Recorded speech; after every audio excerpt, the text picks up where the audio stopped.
Welcome to Big Mike's Real Reviews. This is Big Mike, and today I wanted to talk about the Marvel's Avengers edition of Spider-Man.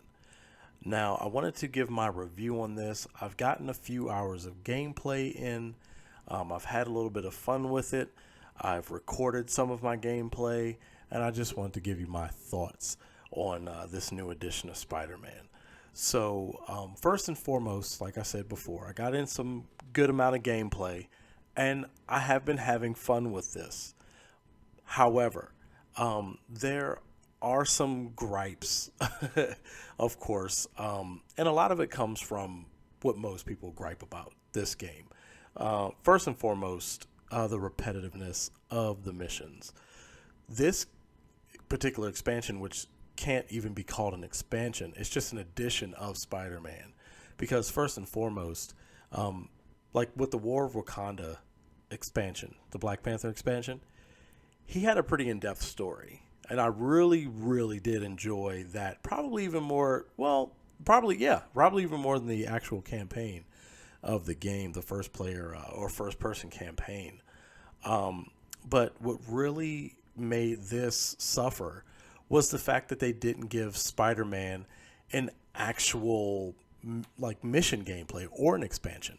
Basically, they threw Spider-Man in there and say, hey, just do some missions with him. I mean, you kind of get a little bit of an intro through some, audio files, through a little bit of animation. But other than that, Spider-Man doesn't have his own story in this game, which I think is a huge problem because Spider-Man being such a big character and being kind of like the face of Marvel, I mean, for him not to get an expansion, I think that's kind of a slap in the face, especially for Spider-Man fans.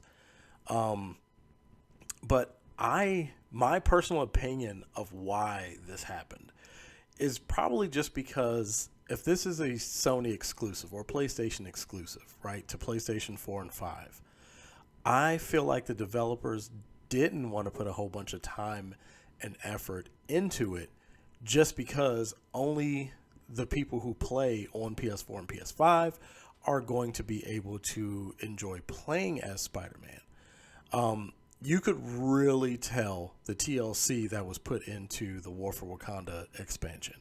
I mean, they put a lot of work into that, and it really shows. And I think it was great, honestly. It was probably the best part of the game. But again, one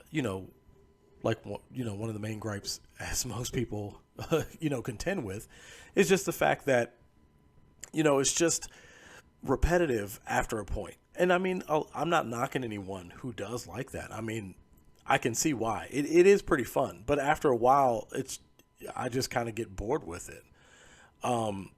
Especially if there's a story. Like for me personally, I enjoy single player adventure games.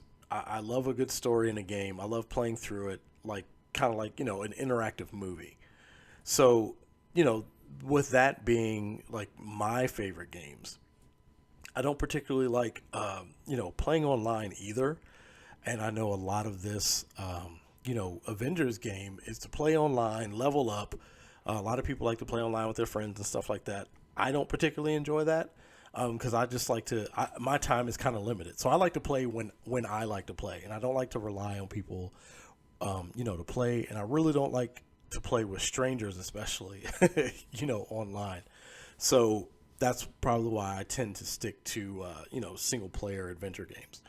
So that being said, I feel like this really suffered from, just being first and foremost a PlayStation exclusive, just because I feel like the developers probably, that's why they just threw Spider-Man in, was because they really didn't want to spend a lot of time and effort developing a story and developing all this, background, maybe like even a world in New York and all kinds of stuff.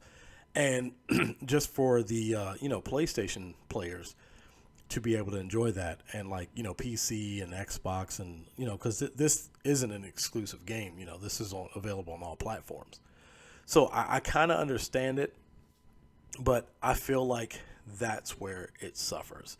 And I really, really don't want to compare this to Insomniac because, Square Enix is trying to do their own thing with the Avengers.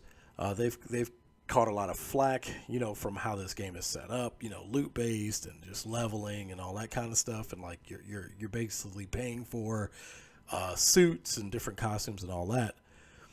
That's not necessarily where I'm doing the comparison here with Insomniac, but Insomniac spoiled us with Spider-Man in the sense that the gameplay is pretty perfect. I mean, to me, the Insomniac Spider-Man is like the perfect rendition of Spider-Man.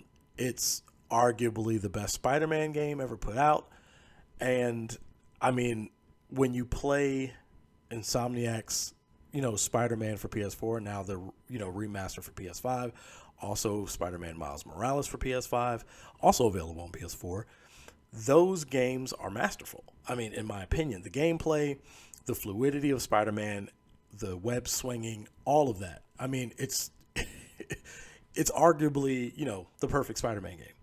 So I feel like what Square Enix did with Spider-Man in this game kind of pales in comparison to what Insomniac did with their game. Even though it is, again, I'm admitting it is unfair to, compare the two. But once you've played that and then you play this, it's kind of like, But again, that's just my thoughts. So, hey, let me know what you think in the comments down below. I'd love to hear your thoughts in the comments down below. And if you haven't already, click that subscribe button. And if you're feeling extra generous, give this video a like. It's much appreciated. And don't forget to hit that bell to be notified of all my latest content. And once again, thanks for watching and see you next time.